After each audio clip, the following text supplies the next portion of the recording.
The Red Sox comeback falls short, going tit for tat with the Rays until eventually losing it in the 11th inning by a score of 10 to 8. The Red Sox unfortunately fall to 32 and 36 on the season. I'm Nick the Voice, joined by Jason Kelly and Chris Felico, and we are the Bastards of Boston. And if you want more, you can always go to bastardsofbostonbaseball.com for great written articles posted just about every day. It's becoming very active over there, so make sure to go check it out. It's funny, I actually just posted an article that I was working on throughout the game, just sort of wrapping up Roman Anthony's debut. Of course, that was the big story of the day. And I really played myself because I kept going forth and I was very presumptive. I was like, oh, well, this is his fourth at bat. So I wrote down in his fourth and final at bat. And then I said, oh, never mind. He's coming up a fifth time. Let me change that. In his fifth and final at bat. Oh, never mind. He's going to go out for a sixth time. Oh, no. Actually, he's going to get pinch hit for, of course. What did you guys think of Anthony overall? What was your impression? Because I think that's the big story of the game today, regardless of the outcome. Go ahead, Jay. So I will say, I mean, he hit the ball hard a couple of times, which was, obviously encouraging to see. That's what he was doing down in Worcester, is that, his exit velocity was through the roof, most of the time. So that was good to see that, he wasn't up there flailing about. He didn't look uncomfortable at the plate. He maybe looked a little bit uncomfortable in right field, which is understandable. He hasn't played right field. He's been playing center and left in Worcester, and Fenway Park right field is one of the most difficult to do. So I kind of didn't love that. I understand why Cora did it. Rafael is so elite in center. You don't want to take him out of there. Duran hasn't played right either, so you don't want to put that on him. But putting it on the 21-year-old seems a little bit much. Yeah, in terms of, his at-bats, like he looked comfortable. I know he didn't really produce anything, but he was still making good contact. He's, again, the crack of the bat was there. Drew a walk later on, so that was good to see. So overall, yeah, it was an 0 for 4, but I think that I think he still looks like he belongs. So it was an encouraging start for sure. Yeah, I mean, I think it's tough because anytime you're coming up and you're the quote unquote savior at this point of a team, it's very hard to live up to that hype and fit that bill. I was trying to kind of pause my emotions and my hope, quote unquote, because very rarely does someone come up here and like make the difference that everyone expects them to make. And I know we joked around in the war room, right? Like every time it was going to be in a bat, we start speculating. We kept clawing back in the game. It's like, oh, is he going to hit a walk-off? Is he going to hit a home run? Is he going to end the game? And he inevitably didn't. He had some miscues in the field. Obviously, one of them being, the one miscue was extremely costly. We ended up scoring a run that proved costly during the game, especially at that moment. But I don't know. The best way I could sum it up is I wasn't moved, to be honest with you. Like I had excitement, but I just wasn't necessarily moved by Roman Anthony. I mean, he didn't look uncomfortable at the plate. Him as well as like half of the lineup. I don't know how many times we're going to watch like a curveball go right down the middle, 80 miles an hour. But that's a different conversation. But the best way I could sum it up, Nick, is I just necessarily wasn't moved. That's fair. I understand having some sort of hesitance, especially because Christian Campbell came up and looked so unbelievable at the start of the season. No doubt Roman Anthony is going to have a bad month. It's just going to happen. Tonight, though, I thought it was a pretty good sign. Like you said, Jason, I like the sound of the ball off of his bat. He hits the ball very hard. Really, if you look at all of his sort of metrics for the minor leagues, just unbelievable exit velocity, barrel percentage, really elite when it comes to working walks and being patient. And we saw that tonight. He had a good demeanor. He definitely carries himself well. And despite being 21, he looks so much more mature than some of the other kids that come up. I almost, in my head, I compare him to another 21-year-old in the sport, Jackson Holiday, who looks like a cherub. So Anthony kind of comes in with his swagger and this big frame, and he looked good up there. He didn't try to do too much, and that's always what I'm worried for with a rookie is, are they going to try to swing for the fences every single time? And he came up with a couple opportunities to maybe do that where no one in that crowd wanted more for an Anthony walk-off than Roman Anthony did. But he was patient and he took his pitches. And at one at bat, actually, I think it was his last one, he watched 6 sliders go without swinging once. And he ended up walking. And that shows a lot of discipline. I don't think you get too many rookies who do that, especially not in their first game. Now, aside from Anthony, and including Anthony, as you said, Chris, the defensive miscue in right field, that was terrible. That was just an atrocious error. It is very funny that this kid comes up and he actually gets an error before he gets just about anything else, before he gets an RBI or a hit or anything. And really, with that silly mistake he made, it really fits in with this team. You had 2 errors from both sides tonight. Very sloppy defense, both for the Red Sox and the Rays. And just more of the same, just this lack of fundamentals, this lack of readiness. What do you guys think of that? What do you guys think of, who was it? Who else aired tonight? Who was it on? Because there were a couple bad plays that didn't end up getting scored as errors, I thought. Just very uncomfortable looking exchanges. Anything stick out to you? Well, I thought one of the more interesting plays was the infield fly, where Myra kind of tries to fly in and grab it. He drops it. The runners try to go, and Trevor Story thought it was like a force out play. So he just tags it back, throws to Campbell. Luckily, Campbell tags his guy.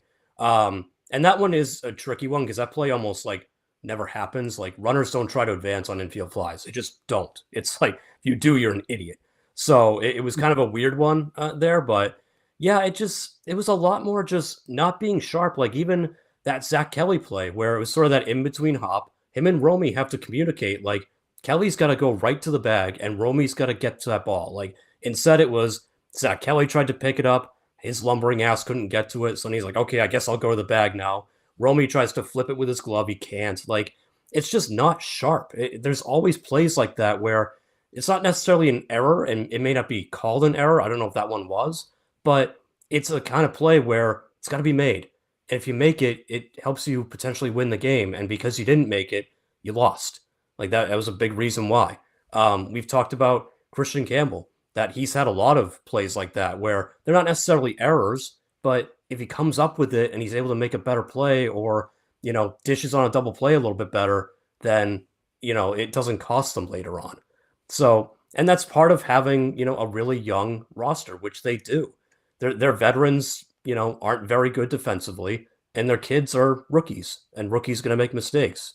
So I will say I'm glad that Anthony had his, I hate to label it this, but his Jaron Duran moment in the first game. Like, get it out of the way. It sucks. I felt bad for the kid. Like his whole face was beat red when they were panning to him afterwards. But it was encouraging to see him in the dugout on the top rail the next half inning. And Rob Refsnyder is one of the first guys to go over to him and like start talking to him. The Nesson cameras cut away too fast, but that's where having a guy like Refsnyder is good because he probably went over there. It's like, hey, shake it off. It's okay. You got it out of the way. Let's turn the page. Let's move on, that kind of thing. So I'm glad he got the big blunder out of the way in his first game, but hopefully there's not too many more. Yeah, I think the lack of communication, right, with some of the players in the field, it's becoming extremely frustrating. To your point, Jason, like someone's got to know in that moment between Kelly and Romy, like who's going after the ball, who's going to the base. Like those are things that should be talked about. I get that like there's sometimes these fluky, weird plays, like the one you said with Story, where I know we joked around in the row room, but like we're expecting so much from Story to not get hurt, to actually hit the ball, and then to know all the rules in baseball. But like that play happens, one set of every 1,000 plays, if that. So the fact that he didn't know, I didn't get that frustrated with that. And then Campbell, yeah, he made the tag, although I think it was a little bit by accident, to be honest with you, because he missed the bag. But the miscues and miscommunication in the field, I think, is what's the most frustrating at this point. But the pitching, too. Bernardino was just an absolute wreck. I think he actually did have an error. I don't know if they scored an error, like when he tried to pick off at second and he allowed the guy to go to third unnecessarily. He had absolutely no control. I mean, our bullpen is just like absolutely overworked, overtaxed at this point. We wrote an article about it today. You can't win every game scoring, 8+ runs. It's not sustainable. It's not possible. And today was a prime example. We got away with it in the Bronx. And the pitching, let's just face it, like even though the Yankees are a better team overall, the pitching's not as good as the Rays.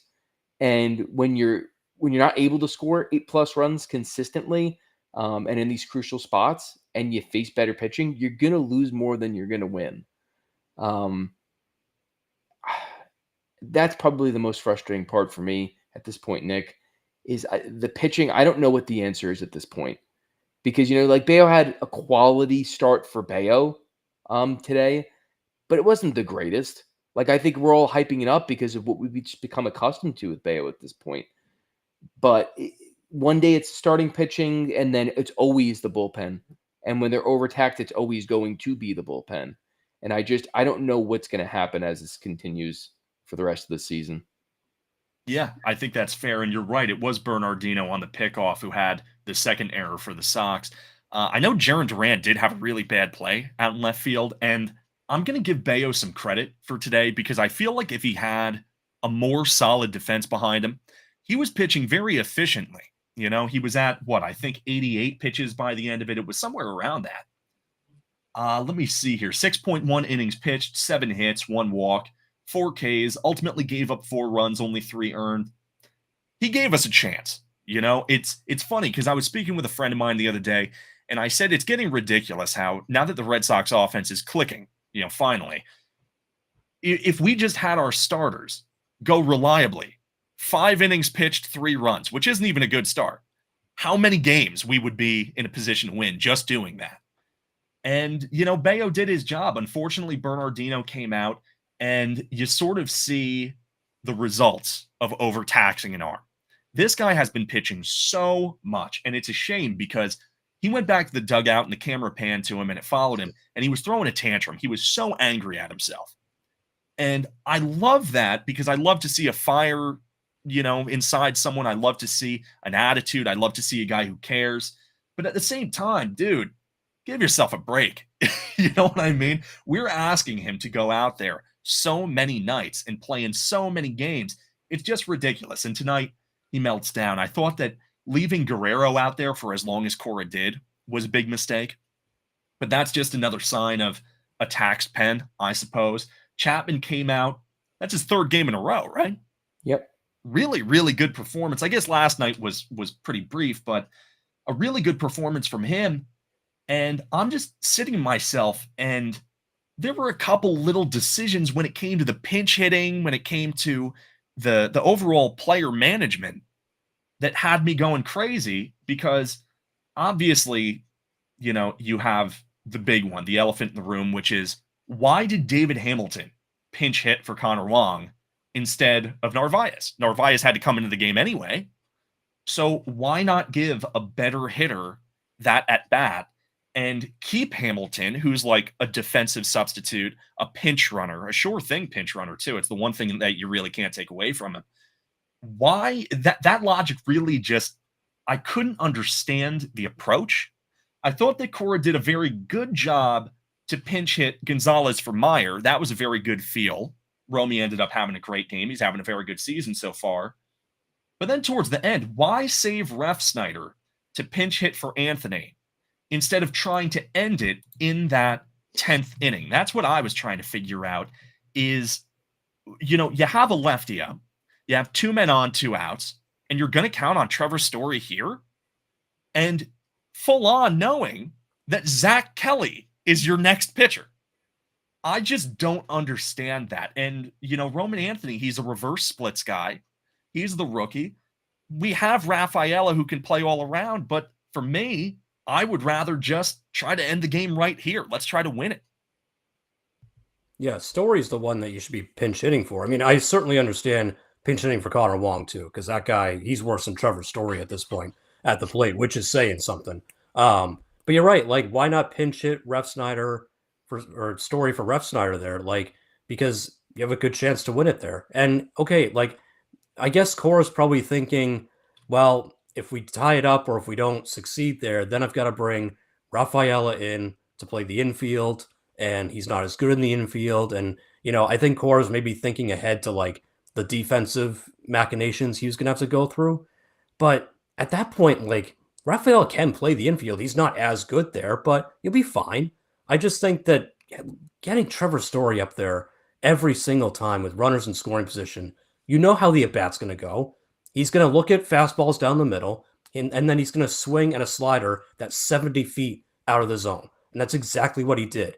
I mean, that was a non competitive throwaway pitch, and Trevor Story hacked at it and just struck out swinging. I mean, it's the same result every time. And it's Cora just not wanting to burn his guy because Trevor Story is his guy. He doesn't want to show him up, doesn't want to embarrass him. He doesn't care about pinch hitting the kids because they're kids. So who cares? In Cora's mind, they don't have feelings. So who cares?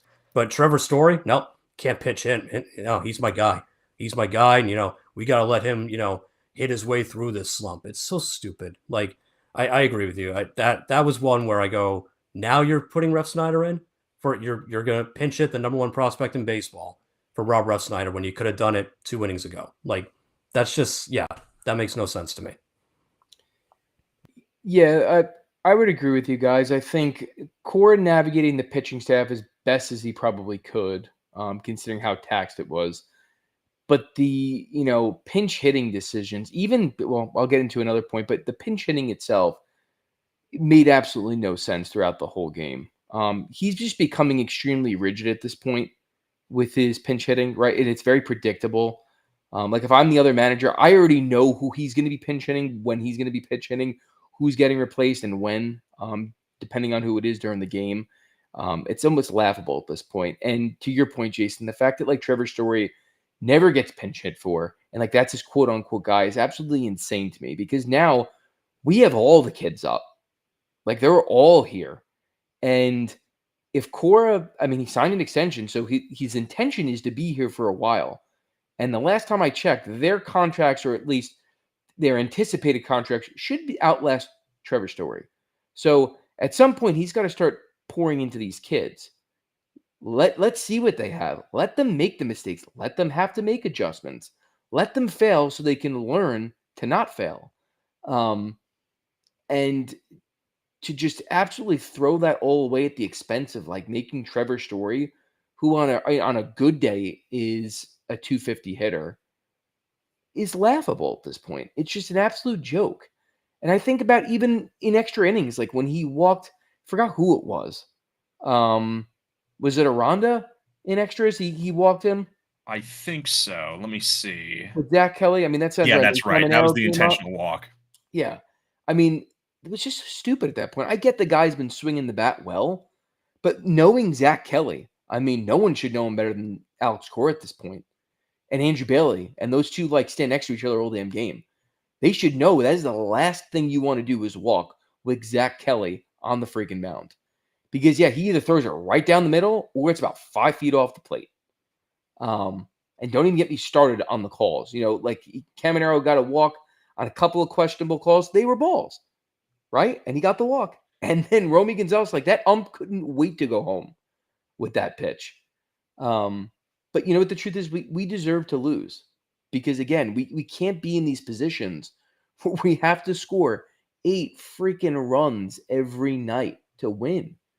And it's getting very frustrating at this point, because what do we hang our hat on? We're not letting the kids truly develop, right? So it's like it's almost a waste for them to be here. They have this immense, unjustifiable pressure on them to fix the season, which they're not even being given the full opportunity to do. And we just keep making the same mistakes in the field, the same pinch hitting decisions. And we're taxing our bullpen, which is an Achilles heel that has a knife in it. So I don't know what we're doing. I don't know what the freaking plan is long term, but we have to come up with something at this point as an organization. Yeah, this goes deeper than talent for me. First off, Zack Kelly, I couldn't get over the fact that on that walk, when he walked in that run, like you said, there were those 2 balls, and he struts off the mound like a peacock. And those were not missed calls. Those were obvious, clear-cut balls.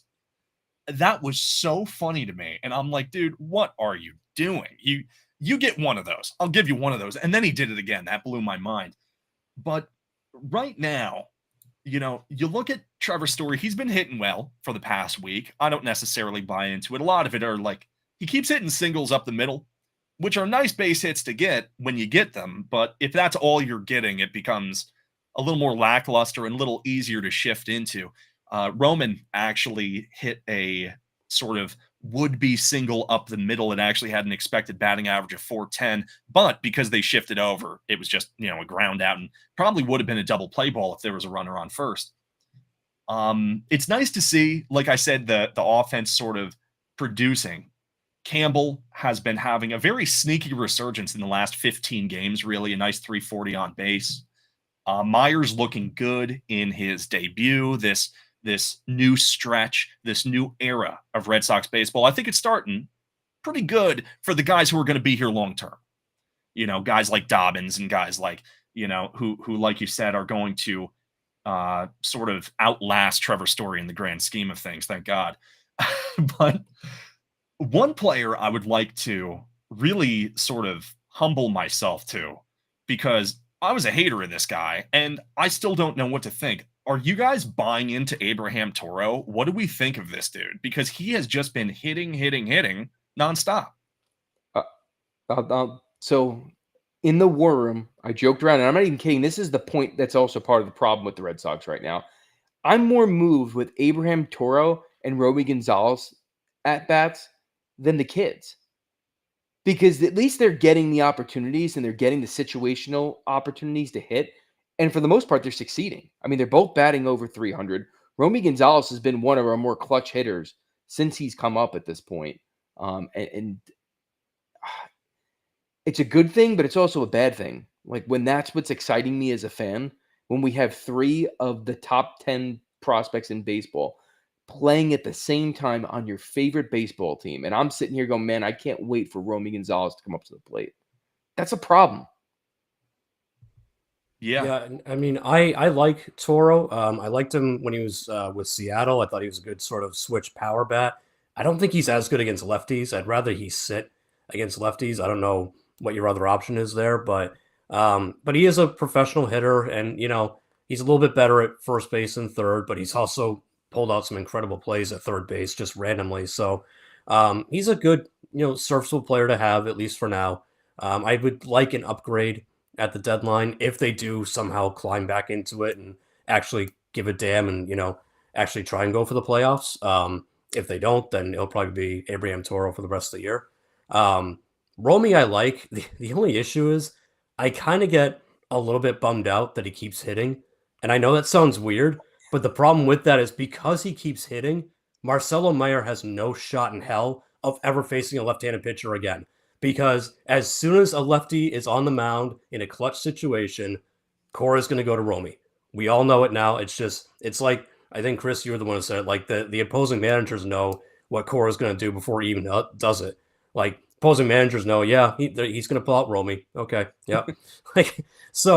Yeah, Romy's nice. He's a nice player to have, and I'm glad that he does hit when he comes off the bench, but it's also like, I'd rather, like, I don't know, rather he go like 0 for 4 against a lefty. Just one game. So like Cora goes, maybe Marcelo could hit lefties. Maybe I should give that a shot. It won't happen, but it's one of those things where, yeah, they're nice veteran players to have, but I still want to see more of Meyer, Anthony, Campbell. Like at this point, that's where I'm at. If you're gonna toss away the playoffs, if this is a development year again, as every Red Sox beat writer has been trying to shove down our throats the last couple of weeks, fine. Then I don't want to see Romy and Abraham Toro more than I see Meyer and Anthony and Campbell.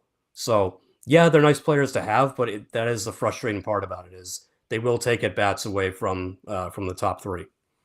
Yeah, you're absolutely right. The thing with Toro, I'm just sort of waiting for that chase rate to catch up with him, because that's something that scares me. When you're chasing balls outside of the zone and absolutely refusing to walk, and you are constantly sort of building this house of cards where you need to keep hitting.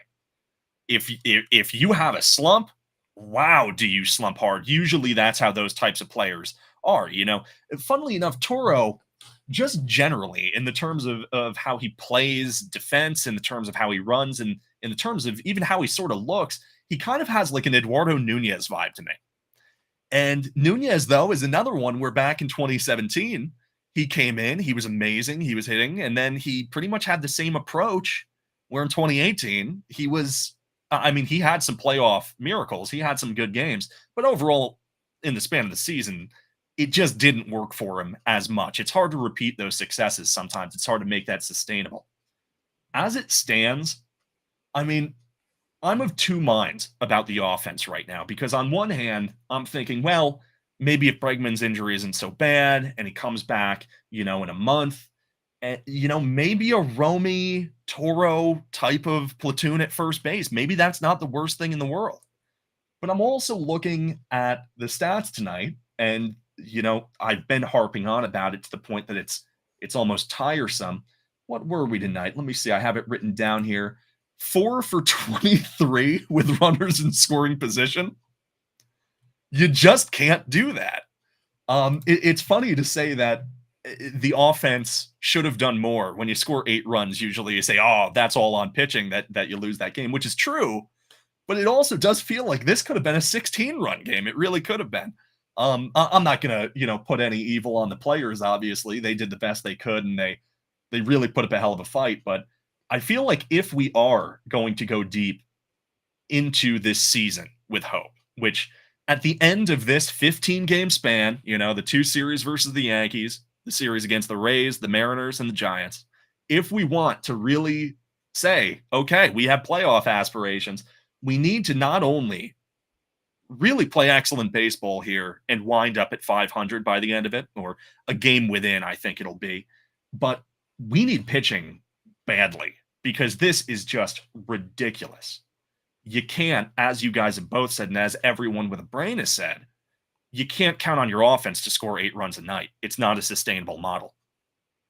Well, Nick, before you go on with pitching, I think there is a point there with the offense, because this is something that's also been systemic this season, is we do have these these offensive outbursts, and even on a night like tonight, it's hard to blame them when you score as many runs as they do, because you should win that game 9 out of 10 times, 10 out of 10 times. Let's be honest. But this has been an issue this season where even when we're clawing back or we get into this, we tie the game, give up the lead, tie the game, we have a lot of opportunities with runners in scoring position, whether it's in a 9th inning or in extra innings to put a game away, and we don't. And we've lost a lot. I mean, we've lost the most run games in the league, but we've probably lost the most games with the opportunity to take, to walk it off in the 9th or in extras with runners in scoring position of any team in the MLB. And so there is this mix and balance of, you can't expect them to hit or to score 8 runs, but you do kind of expect when you get that many opportunities to drive in a run in a clutch situation. Because, you're not going to get a Yankees game where, you jump on a team and you have a 2, 3, 4-run cushion you just keep building on. You're going to have to claw back. You're going to have to tie a game. You're going to have to walk it off in the bottom of the 9th in extra innings. And that has not happened too frequently. And a lot of it's the approach. This kind of reared its head in the Angels series, and I was complaining about it then. But, the Angels, when they had runners in scoring position, they would do things like, bunt. Or they would just hit the ball the other side to move the runner over. Or they would do small things like that help you manufacture offense when your offense is struggling. The Red Sox don't do that. Their approach for pretty much every hitter in this lineup is go up there and swing out your ass. Even if you got runners on 2nd and 3rd with nobody out, instead of just, hit a ground ball to the other side to drive in a run or, hit a grounder up the middle or something. No, it's go out there and launch. Just try to launch. That's what a lot of the players in this lineup do. Duran does it. Rafi does it. Ceddanne Rafaela definitely does it. He goes up there hacking all the time. The kids, we don't know yet, right? I don't know what Meyer's approach with runners in scoring position is because we never see it because he always gets pinch hit. Same with Roman Anthony. We don't know. Roman Anthony might have cracked a 110-mile-an-hour single with runners in scoring position, but we'll never know because Ref Snyder has to pinch hit for him. We know what Trevor Story's going to do with runners in scoring position. He's going to strike out on 3 to 4 pitches. So it's just, that's where the approach combined with Cora not pinch hitting the right guys or not letting, your top prospects get a crack at it is really that's where the offense struggles, because they could do little things like that to move runners over, manufacture offense that way, but they just don't. It's not their philosophy. Their philosophy is launch angle and just swing out your ass. And this is where it's gotten them. So, yeah, you can score 8 runs in a game, but you could have had a lot more, as Nick pointed out. Or what was it, 4 for 23? 4 for 23. 4 for 23 runners in scoring position. You could have blown out the Rays tonight if you really wanted to, but you didn't. And that's because your approach sucks. So that's got to change too. Yeah. And the Rays, they also had a good offensive night. 6 for 15 with runners in scoring position. That's how you do it at the end of the day. Working a walk with the bases loaded, saying, you know what, this guy's wild. If he doesn't want to hit the zone, I'm not going to chase. It really does scream like fragility to me. It really is like a house of cards where you know what the word that comes to mind is, or the two words, I guess, the term glass cannon, right? The idea that you're focused on this massive offense and the potential to hit these massive home runs, these huge doubles, but because of that, you're fragile. You go through these bad stretches, as we saw, unfortunately, during a good chunk of the beginning of the season. This is ultimately a lineup that is producing right now, but you have to be cautious because this is ultimately a weaker version of a lineup that was slumping badly and looked like it couldn't buy a hit during certain series. So it really does need to just tighten up across the board. You need better hitting, you need better fielding, and you need better pitching. Can we get all of that? Maybe. I think it's achievable. I'm not counting them out, but you need a lot to break your way. And Romy striking out looking on a ball that was, it was solidly below the strike zone. That type of stuff will sink us. We're in a position right now where we can't weather those storms. We really need lucky breaks, and we're getting to a point where we can only even count on luck to save us for a certain matter of time, because if we get to the end of this stretch and we're 6 or 7 games below 500, I don't care how lucky you get, it's probably time to start thinking about selling off pieces. Yeah, the truth of the matter is this team, specifically the pitching department, is not talented enough to harness any sort of momentum, because we've seen time and time again this season where, whether it's the Yankees series over the weekend, right, or the Braves a couple of weeks ago with the Devers walk-off, the Cardinal series earlier in the year, we've had these moments where you're like, okay, we're starting to put it together. This could be the moment where everything turns. And the truth is, in baseball, you're only as good as your next pitcher, right? And our pitching department, outside of Crochet and Dobbins and Fitz in some moments throughout the season, has been 50-50 at best. I would take 50 at 50 in most cases, and we're not even getting that. The truth is, we have to fix our starting pitching going forward. The only way I realistically see it is through trade. But things are now very real, because now the hope or the idea of prospects and potential is real. Everything's a reality. They're all sitting in front of us, and our pipeline behind them isn't that great where we're going to get these great starters that are going to make huge differences. So very quickly, I know they're kids, and I know we can't expect them to be superstars overnight. Kind of need one of them to start to look like they might be. Because the reality is if we're going to turn this thing around and we're going to bring in a difference maker at some point, one of them is probably going to have to go. And the crazy part is, more than likely, it's going to be the one that kind of starts to show some sort of flashes, because if it's only one of the three, no one's going to want the other two. Not for someone that's going to come in here and be a difference maker to help turn this thing around long term. Yeah, absolutely. I'm wondering if Willie Abreu doesn't get banged up, when do we see Roman Anthony? I don't know, honestly. And Abreu has been struggling badly. Really, I saw that really, if you remove that opening series where he was a monster, he just hasn't been all that.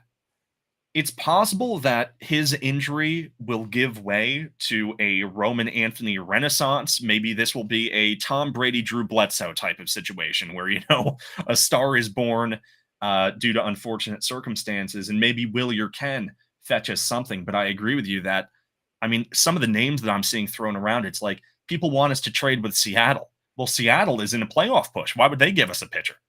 They wouldn't. Some people even say, Castillo. Well, if you look at Castillo's numbers, the metrics, they aren't even good. He's getting aided by a pretty good defense right now from the looks of it. Who has the pitching that would also be willing to give us the pitching? It's not going to be the Rays. People are talking about going out and getting Yandy Diaz. The Rays are playing great baseball. They've got the playoffs in their eyes.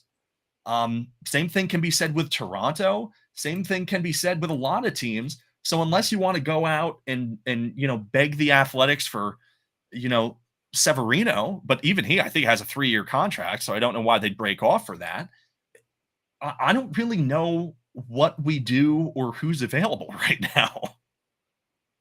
No, I mean you're looking at going to a team like Miami and taking one of their numerous broken pitchers and saying, okay, well, you guys suck anyway, so let's make a deal. Like you're looking at trading for a guy like Alcantara who looks like he's toast, looks like he's broken now, and that's what Miami does to all their pitchers. So, it's tough. Like, what are you gonna do? Trade with the White Sox for Shane Smith? Oof, that's jazzy. Like, that's what you're looking at because you are one of the bottom barrel teams right now.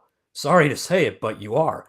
You're in that tier in the American League where you're not the White Sox, but you're kind of there with like you said, the Athletics, the Angels. Like you're one of those crap bag teams that it's really hard for you to trade from a position of power because everyone knows you need pitching and everyone knows that you've got a lot of prospects. So you're going to have to give them up, but Breslow doesn't want to do that. So, and yeah, like you can't just go to, San Diego and be like, okay, we want Dylan Cease. San Diego's gonna be like, yeah, good for you. We want to win the division. So go away. Like, yeah, you're not in a good position here because the teams that you'd be willing to trade or that would be willing to trade with you don't have much to offer, especially when it comes to pitching. So, really for me, I think for the pitching to turn around, like let's start with internally. Can Walker Buehler pull his head out of his ass and, pitch like he did the second half of last season? That would help instead of him getting lit up for 6 runs in the first 2 innings. Can Lucas Giolito be at least a back end, like give you 5-6 innings and not completely puke on his shoes? Can he at least do that? Like, that's what they need. Can Tanner Houck fix himself and whatever's going on with him? I don't know. That's the thing. You're banking on a lot of this happening, and it just might not. Walker Buehler might have been a bad investment. Lucas Giolito might have been a bad investment. Tanner Houck might be broken. I mean, that's the position you're in. So at least you got Crochet. That's that should be a win every 5 days. Brian Bayo's going to have his Jekyll and Hyde kind of season where a start like tonight, I thought he was pretty good. I agree with you guys, but next time out, he might get shelled in the first 2 innings. Hunter Dobbins, I like, but he's still really raw. So, and I think Cora still has trust issues with him going deep into games. So it's tough, man. Like, for their pitching to get fixed, it might just, I don't know if you can fix it in just 1 season. Might be another off season or 2. Yeah, I think I'm not even looking at it for this season at this point. I'm at the point, I think this season, there's so many holes that have to be fixed. We realistically just don't have the tools and the prospects to fill all those holes, right? Beyond 2 of the 3 names you just mentioned, Jason, like Giolito's gone, Buehler will be gone. So we've got Crochet, you've got Bayo, you've got Dobbins, you've got Fitz. Crawford coming back. They'll all be coming back, but don't know what's going to happen with Fitz because he's always hurt. Dobbins, it's still so early to really make a call on that. Bayo, we know what Bayo is at this point. What Bayo is what he is. He's not the next coming of Pedro Martinez, I'll tell you that. I think about all these damn prospects, man. Bayo, Casas. Now we got the 3 that are up here. If none of them hit, oh my God. It's so over for us because we put so much the last half decade in these kids. And so far to this point, none of them have panned out. And I'm not including the 3 that are up here now because it's still too early. But the ones that have preceded them have not even come close to panning out to even half of what they should have been.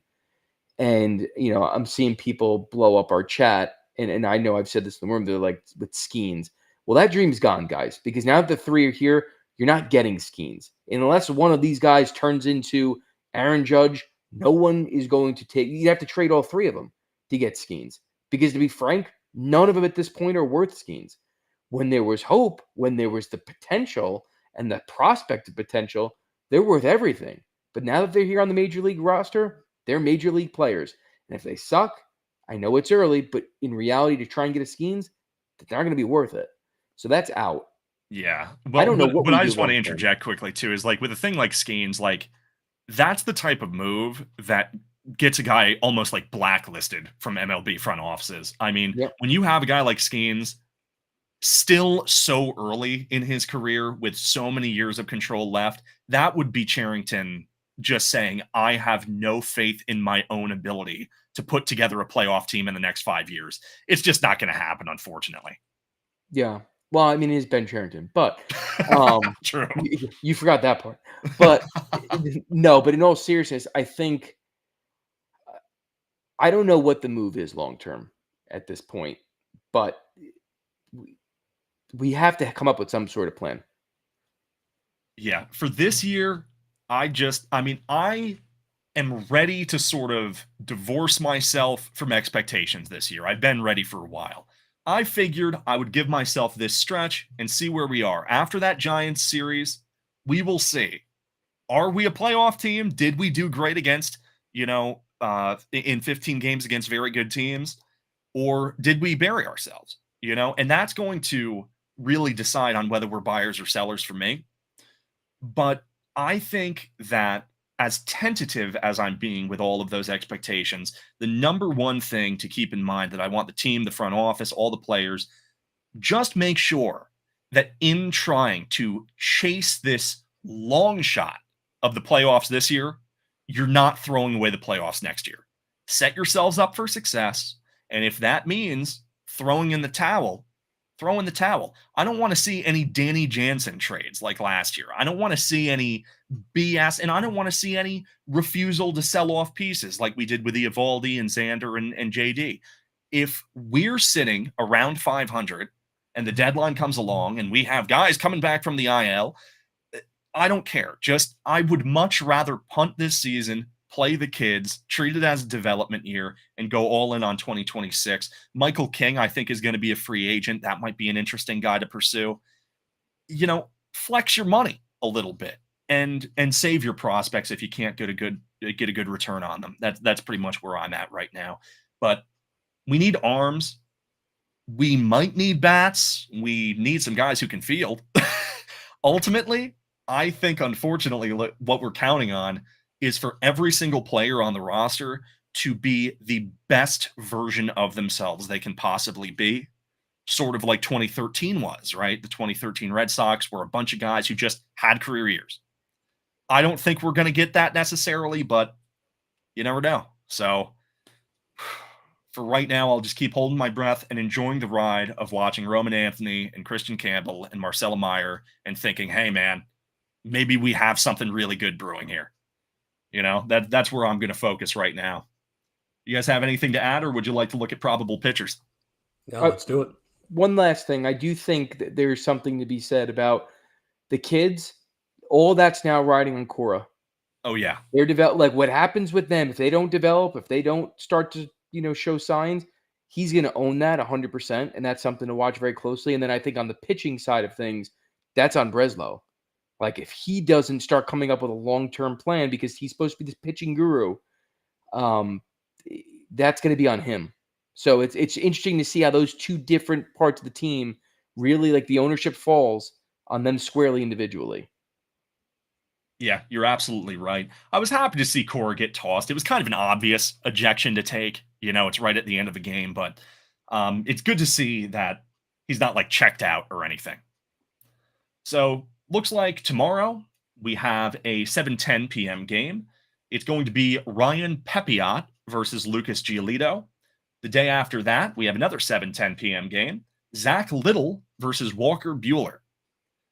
Do you guys have any predictions for that? I mean, obviously, just looking at the ERAs, Pepiot and Little absolutely blow ours out of the water. They've got combined about an ERA of 3.4. Giolito and Buehler would be about 5.8. But I don't know. I mean, I feel like this series is winnable, but like I said, you need to be the best versions of yourselves. We need Walker Bueller and Lucas Giolito to psych themselves up and say, we're not going to let what's been happening continue. I think it's winnable. I don't know. I'm concerned that best case scenario, we only win one of those. Yeah, it's gonna be tough. Like, I want to see Giolito come out with a little bit of pride tomorrow night. Like, dude, you got your ass kicked last time out, and it was embarrassing, and he was embarrassed by it. He was really angry about it. So, okay, come out with some anger and pitch your ass off because this Ryan Pepio is legit. He's the guy they got from the Dodgers for Tyler Glass now. Like, he's a beast. So he is their ace now, especially with McClanahan having all of his injuries. Like, he's going to be tough. And Zach Littell, I think I don't know the numbers off the top of my head, but it feels like he always pitches really well against the Red Sox. It's kind of like a revenge thing for him because we brought him in as like a reliever for I don't know a month and a half or something, then DFA'd him, and Tampa picked him up, turned him into a starter, and now he's going gangbusters over there. So Littell always pitches us tough, but again, like that's where same thing applies to Walker Bueller the next day. Like, dude, pitch with some pride here. Like, you signed it was a 1-year deal, but it was a pretty hefty contract. Like, go out there and pitch like you earn it. Pitch like you deserve it because you haven't yet. And the whole reason you came here is that you wanted to win. Well, part of the reason we're not winning is because of you. Because every 5 days you go out there and you get your ass kicked. So I'm looking for Giolito and Bueller to like pitch with a little bit of pride here. Like, actually give your team a chance to win. Don't put them down by 5 runs in the first 2 innings. Like, give the offense a chance to do its thing and give the team a chance to win. I'll be happy if they split, but I don't have a good feeling about it. Yeah, I have a solution that would help us avoid the inevitable sweep that looks like it's coming at this point. So I think for Giolito, we just need to dress up Fenway as a completely different ballpark. Just do what you got to do. Put some cardboard up, make it look nice and pretty because his ERA at almost being 11 at Fenway is an issue. And I don't foresee this all of a sudden flipping a switch now at this point. So unless we do that, I don't feel very good, especially against Pepio. So we'll just get that out of the way. I think for Walker Bueller, it could be a little bit more creative. Let's get like a couple like pumpkins around, maybe a little bit of cider, some pumpkin spice Sam Adams. Tell him it's October, and he'll probably pitch a gem. But if not, to this point, I have very little faith that either one is going to do anything. I would love for them to come out here and have the pride that Jason was talking about because both of them need to show it at some point because they're getting paid a lot of money, not relative to what baseball players make in this day and age, but compared to anyone else that's throwing a freaking baseball at the end of the day, they're getting paid a lot of money to pitch at Fenway Park. And we're supposed to be a team that has a lot of pride, historical ball club. Like, come out here and show it because it's getting ridiculous at this point. Yeah, you're absolutely right. We need these guys to go out there and really just buy into the team. That's what it comes down to. We need guys who care. Fortunately, I mean, from what I've seen of both of them, just in general demeanor-wise, seems like they do care. It's definitely not like a beer and chicken situation. They want to go out there and pitch gems for us. They want to help this team reach the playoffs and eventually the World Series. I would love to see that journey start with them tomorrow. This team, like I said a few games ago, has a great chance to shut a lot of people up and shove my words down my throat, and I'll be happy to eat them if they can do that. But only time will tell. We'll be back on tomorrow. We have been the Bastards of Boston. Thank you so much for sticking with us and with the team in general. Remember to go to bastardsofbostonbaseball.com. Great written articles. If you missed any part of Roman Anthony's debut, I did do a write-up on there. And we're just, the contributor list is just growing and growing. It's really awesome to see what that site's growing into. So please go check it out if you want some reading on Red Sox baseball and a few things around the sport as well. But yeah, until next time, I've been Nick the Voice. We've been the Bastards. I hope you have a wonderful rest of your day.